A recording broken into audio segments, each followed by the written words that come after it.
নমস্কাৰ, কেশৱ কোঁৱৰৰ অন্য এটা ভিডিঅ'লৈ আপোনালোকক স্বাগতম জনাইছোঁ।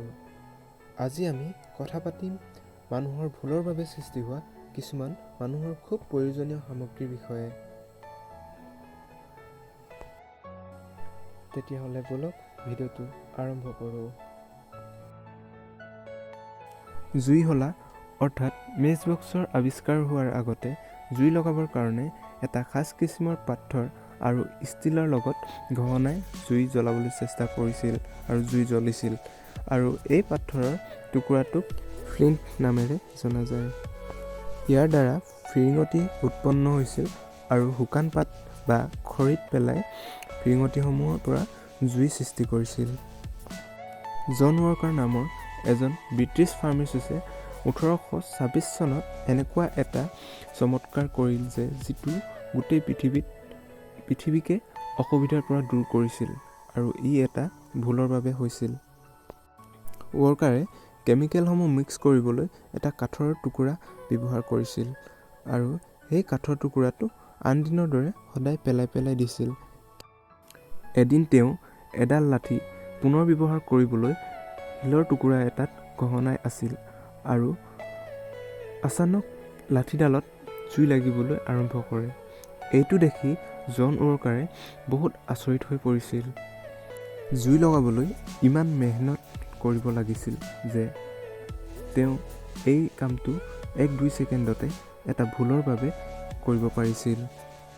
জন ৱাকাৰৰ এই কেমিকেলটো নিজৰ ভুলৰ বাবে হৈ যোৱাৰ ফলত একো ফাইদা নুঠাই গোটেই পৃথিৱীতে সকলোৰে কষ্ট দূৰ কৰিবলৈ জুইশলাৰ কেমিকেলটো কেনেকৈ বনাই সকলোৰে আগত অৱগত কৰিছিল।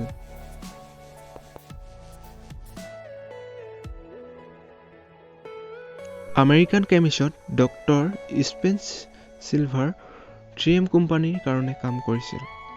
এই কোম্পানীটোৰ কাৰণে এনেকুৱা এটা আঠা বনাবলৈ দিছিল যিটো আঠা কোনো এটা বস্তুৰ লগত লগাৰ পিছত এৰিবলৈ নামেই নলয়। কিন্তু সেই আঠাটো বনোৱাৰ পাছত আঠাটো যিমানখিনি টান হ'ব লাগিছিল, অৰ্থাৎ টানকৈ ধৰি ৰাখিব লাগিছিল, তাৰ সম্পূৰ্ণ বিপৰীত।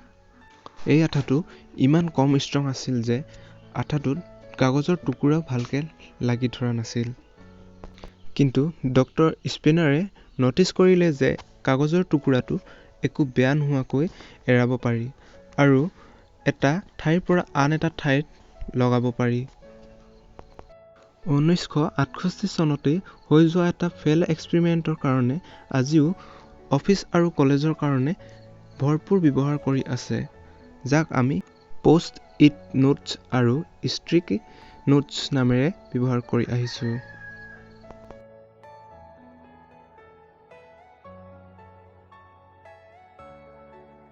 গোটেই দুনিয়াৰ তকলিফ দূৰ কৰা অন্য এটা খুব প্ৰয়োজনীয় সামগ্ৰীৰ বিষয়ে কথা পাতিবলৈ লৈছোঁ। এডৱাৰ্ড নামৰ এজন ফ্ৰেঞ্চ কেমিষ্টে তেওঁৰ টেবুলত তেওঁৰ কাম কৰি আছিল। তেতিয়াই তেওঁৰ হাতৰ পৰা এটা কাঁচৰ বটল খুব জোৰকৈ মাটিত সৰি পৰিছিল। এডৱাৰ্ড হেৰান হৈ পৰিছিল যেতিয়া এই বটলটো চিচাৰে অৰ্থাৎ কাঁচেৰে বনা বটলটো ইমান জোৰকৈ পৰিও ভাঙি নগ'ল কিয়? কিন্তু ইয়াত ফাটি যোৱাৰ চিনহে দেখা গৈছিল। এইটো দেখি তেওঁ ভাবিবই পৰা নাছিল ই কেনেকৈ হ'ল। কিছু সময় ভাবি তেওঁ গম পালে যে বটলটোত ব্যৱহাৰ কৰাৰ কিছু সময় আগত যিবোৰ কেমিকেল মিক্স কৰিছিল সেই কেমিকেলসমূহৰ এটা লেয়াৰ বটলটোত বহি গৈছিল, যিটোৱে গিলাচৰ টুকুৰাবোৰ ভাঙি যোৱাত বাধা দিছিল। এডৱাৰ্ডে ভাবিবই পৰা নাছিল যে তেওঁ এই ভুলৰ কাৰণে আহিব লগা দিনত ইমান হেল্পফুল হ'ব। হয়, আপুনি জানেনে, গাড়ী এখনৰ সন্মুখৰ গিলাচখন সেই ফ্ৰেঞ্চ কেমিষ্টৰ এটা ভুলৰ বাবে প্ৰস্তুত হৈছিল। এক্সিডেণ্টৰ ফলত ছেটাৰপ্ৰুফ গ্লাছ লগা নাথাকিলে গিলাচখনৰ বহুত টুকুৰা হৈ গাড়ীখনত বহি থকা পেছেঞ্জাৰৰ বহুত লোকচান হ'লহেঁতেন। হয়, এই গিলাচখনৰ নাম হ'ল ছেটাৰপ্ৰুফ গ্লাছ। এণ্টিডিপ্ৰেছেণ্ট নামৰ মেডিচিনবিধে পেচেণ্টৰ জান বচোৱাত কাম কৰে, কিন্তু এই মেডিচিনবিধো এটা ভুলৰ কাৰণেই তৈয়াৰ হৈছিল। 1957 চনত টিবিৰ কাৰণে দৰৱ বনাই আছিল, আৰু দৰৱটো বনিছিলো, কিন্তু টিবিৰ পেচেণ্টৰ কাৰণে বহুত ভাল কামত দিয়া নাছিল। ডক্তৰসকলে ন'টিছ কৰিছিল TB পেচেণ্টৰ কাম কৰা দেখা নগ'ল, কিন্তু এই মেডিচিনৰ পৰা পেচেণ্টজনৰ মুড বহুত ভাল হৈ পৰিছিল।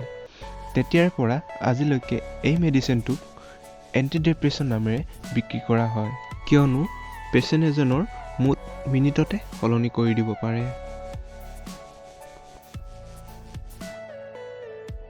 শেষত আমাৰ চেনেলটো ছাবস্ক্ৰাইব কৰিব বুলি আশাৰে আমাৰ ভিডিঅ'টো আজি ইমানতে সামৰণি মাৰিছোঁ।